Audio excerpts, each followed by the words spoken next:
За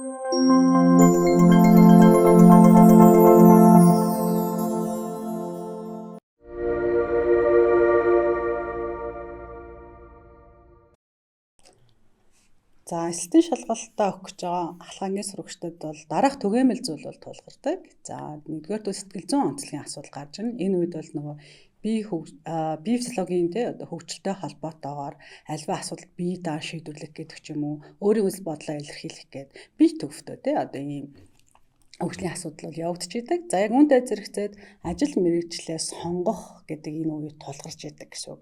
Нэгсэндээ ямар мэргэжлийн хэм маягт одоо би таарах уу?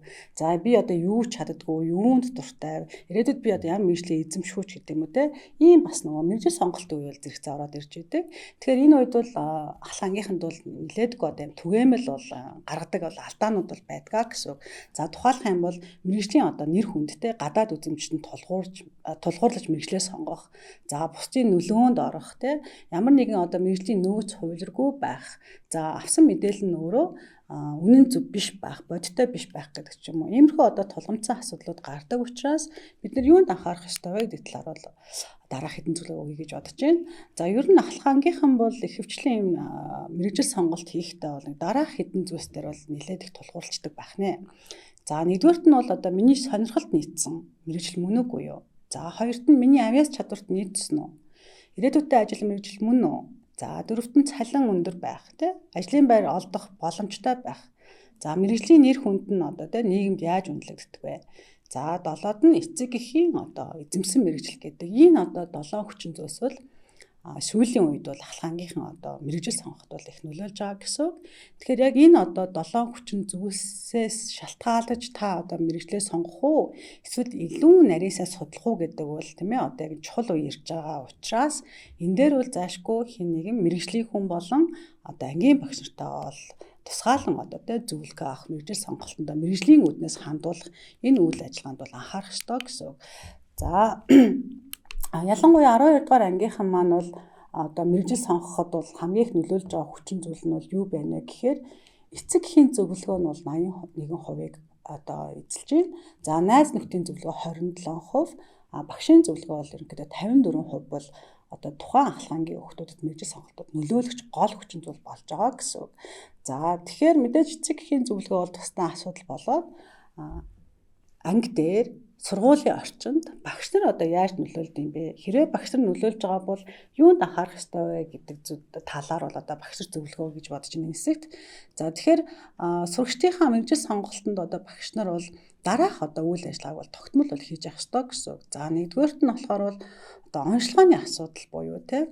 За одоо бүх төрлийн тестүүдийг бол тодорхой хэмжээнд эзэмших ёстой гэсэн. За үүнд ямар тестүүд орж ирэх вэ гэхээр сонирхлоо тодорхойлох тест, ур чадвараа тодорхойлох тест, үнд зүйлийг тодорхойлох тест, зам төлөвийн тест, мэргэжил сонголт, мэргэжлийн чиг баримжаа тодорхойлох тестүүд тийм. За энэ тестүүд бол бүгдээр одоо өнөөдрийн байдлаар бол хөдөлмөр эрхлэлтэй холбоотой одоо яамны сайтууд, боловсролын сайтууд мөн одоо ажил мэргэжлийн чиг баримжаатай холбоотой бүхий л одоо ном сурах бичгээр бол бэлэн байж байгаа учраас бол энэ онцлогооны тестийг бол та хамгийн түрүүнд те одоо хэрэгжилж сураад өөрийнхөө одоо анги даасан тийм ээ мэргэжлээ сонгох гэж байгаа ахлагангийнхандаа бол энийг одоо туршиж үзэж явах ёстой гэсэн.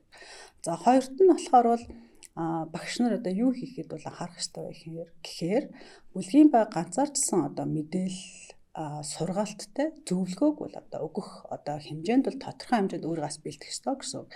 За ингэхдээ бол одоо ямар асуудлыг дотор нь багтаах ёстой байдгүй гэхээр ажил ба мэргэжлийн ялгаа гэж юу вэ? За тохирох мэргэжил эзэмших яагаад чухал болох вэ? Түүнийг хэрхэн сонгодог вэ? Тийм ээ? За мөн мэргэжлийн хувьбаруудыг хэрхэн гаргах ёстой вэ? За ямар шалгуур өөртөө тавих ёстой вэ? Тухайн сурагч тийм ээ? За дөрөвт нь болохоор тухайн мэргэжлээр ажиллаж байгаа хүмүүстэй одоо сурагч нараа уулзах гэдэг юм уу. За ийм одоо нэгдсэн юмтай зохион байгуулалтын ажлыг хийж явах ёстой.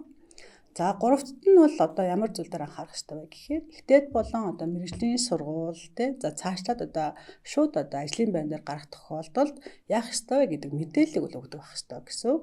За ингэхдээ бол ихтэйд сургууль, мэргэжлийн сургуулиудын хөтөлбөр ямар мэргэжлэр бэлддэг тийм ээ. За ямар одоо хичээлдийг суур болгож сонгож авдаг. За тухайн мэргэжлэнд шаардагдах ур чадвар, мэдлэг нь юу байдг вэ, тийм ээ?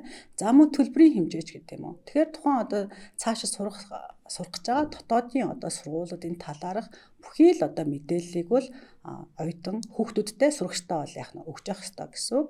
За мэдээж одоо бүгдийг өгч чадахгүй учраас цахим их сурвалжаас мэдээлэл авъя гэж байгаа тохиолдолд сурагчтай бол үнэн зөв бодиттой цахим одоо мэдээллийн хаягийг бол одоо өгч явах хэрэгтэй гэсэн үг. За мөн одоо сүүлийн үед бол тэтгэлгийн асуудал нэлээд одоо эрчимтэй хөгжиж байгаа. Ялангуяа дотоодын тэтгэлэг бол маш их одоо өсөж байгаа учраас за бас тухайн сурагч маань хэрэв амжилттай шалгалтаа өгөөд өндөр оноод эсэж орсон тохиолдолд ямар төрлийн тэтгэлгүүд байх вэ? Цаашид одоо яаж хөгжих боломжтой гэдэг талаарх мэдээллийг бол багш бас өөрөө бэлдэж одоо энийг цуглуулж заашгүй одоо өөрийнхөө сурагчд бол мэдээлэл хүргэж авах хэрэгтэй гэсэн. Тэгэхээр багш нар бол ямар ч нэгдүгээр онцлогоо хийж сурах, хоёрт нь бүлгийн ба ганцаардсан мэдээлэл сургалтуудыг хийдэг байх, гуравт нь ихтэйд болон мэргэжлийн сургууль мөн одоо ажлын байрнаар гарах тохиолдолд одоо бодит мэдээллүүдийг өгдөг байх гэсэн зүйлийг бол тогтмол одоо хийж сурах хэрэгтэй гэсэн. За үүнтэй зэрэгцээд бол дараа нь ямар зүйлийг хийж явах хэрэгтэй вэ гэх юм бол ер нь бол ангийн одоо цаг дээрээ тийм ээ. За ер нь бол 10, 11, 12 дугаар ангийн одоо сурагчтай ийм одоо ангиг бие дааж анги дааж байгаа багш нарт бол дараах зүйлийг бол сардаа нэг удаа тогтмол хийж авах хэрэгтэй гэсэн. За мэргэжлээ сонгохдоо хэрхэн шийдвэр гаргаж шийдвэрээ бодит ажил болгосон талаар нь бол одоо ингээ ярилцах хэрэгтэй гэсэн. За энэ төрлийн хүмүүсийг урьж авах хэрэгтэй гэсэн. За мөн 12 дугаар ингээ төгссний дараах ямар боломжууд ер нь хүнд бий болд юм бэ гэдэг талаар бас нээлттэй ярилцах. За хөдөлмөр эхлэх талаар одоо мэдээлэл их сурвалж одоо ажил хөдөлмөрийн талаарх одоо мэдээлэл их сурвалжуудыг өгч явах хэрэгтэй. За мөн тухайн хүүхэд өөрийнхөө хөдөлмөр эхлэх боломжтой ур чадрыг тодорхойлдог талаар ярилцах хэрэгтэй. За бүр хөдөлмөр эрхлэхгүй байх, ажилгүй нөхцөл байдлын тухай бас ярьж авах хэрэгтэй гэсэн. Хүн ажил эрхлэхгүй байл яах хэрэгтэй гэж. За тэгээ мөн одоо амжилттай яваа болон тухайн мэргэжлийн одоо салбарт ажилдаг тийм ээ туршлагатай тэр хүмүүсийг урьж уулзалт зохион байгуулдаг байх хэрэгтэй. За улмаар төгсөгчд байгаа тухайн сургуулийн тэр төгсөгчдтэй уулзуулах, туршлага хуваалцах. За тийм одоо жижиг хэмжээний уулзалтуудыг бол тогтмол зохион байгуулах хэрэгтэй. За ажлын байруудтай танилцах хэрэгтэй гэсэн үг одоо ажлын байртай танилцах, алиг зохион байгуулах одоо компаниуд, төрийн өмчөд, үйлдвэрүүд, төрийн байгууллагуудаар бол энэ ажлын байртай танилцах аялал зохион байгуулах хэрэгтэй. За мөн одоо ангийн багш нь яах ёстой гэх юм бол ямар одоо шалгалтыг бэлдэж, ямар хичээл дээр одоо илүү их одоо тийм ээ бэлдэж чадах юм бол тухайн мэргэжлэрээ цаашдаа суралцах хэрэгтэй бай. Алгаар нь одоо эзэн шалгалт өгөх хэрэгтэй бай гэдэг талаар бол мэдээллийг бас тогтмол өгөх хэрэгтэй. Тийм ээ нэгсэндээ гүнзгийрийн судлах хичээлийн талаар бол ярилцж явах хэрэгтэй гэсэн. Тэгэхээр энэ ажлыг бол ер нь бол ахлах ангийг одоо дааж байгаа ангийн багш бол тогтмол хийж чадах юм бол тухайн хүүхэд маань бол ядаж ахлах ангидаа өөрийнхөө одоо ур чадвар, өөрийнхөө одоо мэдлэгийн хүрээ мөн авьяа сонирхолд тулгуурлаж бол мэргэжлээ сонгох боломж олддгоо гэж хэлмээр байна. За тэгээд ахлах ангийнхаа одоо 12 дугаар ангийн хүүхдүүдэд бол эцэст нь тийм ээ зөвлөгөө өгөхд бол дараах 4 зөвлөгөөг бол өгье гэж бодож байна.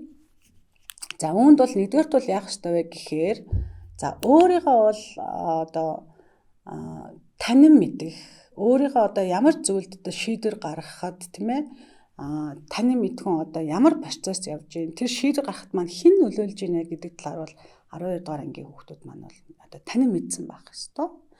За өөрийгөө танин мэдэж чадах юм бол өөртөөгөө одоо нийцсэн тийм мэргэжил сонгох боломж бол одоо гарч ирдэг гэсэн үг.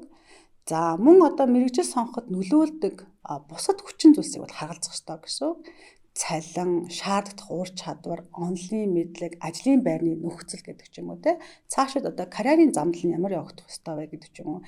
Энэ хүчин зүйлсүүдийг бас бол ахлагийнх бол мэддэг байх ёстой. За тэгээд улмаар дөрөвт нь бол мэргэжлүүдийн тухай мэдээллийг бодиттой их сурвалжаас өөрийнхөө хэмжээнд бол цуглуулдаг, танилцдаг, харьцуулдаг байх ёстой гэсэн. Тэгэхээр энэ зүйлийг бол 12 дугаар ангидаа хийгээд сурчих юм бол мэргэжлээ сонгоход ч юм бол тодорхой хэмжээнд бол дэмжлэг үзүүлнэ. Хамгийн сүүлийн одоо слайд дээр буюу дэлгэцэнд гарах зүйл маань бол мэргэжлээ сонгоход одоо тусдын болох ийм 5 алхамтыг бол оруулсан байгаа. Тэгэхээр та бүхэн маань яг өнөөдрийн байдлаар мэргэжлээ сонголтоо эргэлзэж тийм ээ эсвэл шийдэж чадаагүй байгаа бол ядаж тэр мэргэжлээ сонгох 5 алхамтыг ашиглаад өөрийнхөө мэргэжлийн хүрээг тодорхойлоорой гэж хүсье. За тэгээ та бүхнийхээ эзэн шалгалтанд амжилт хүсье. Хүссэн мэргэжлээ сонгоорой.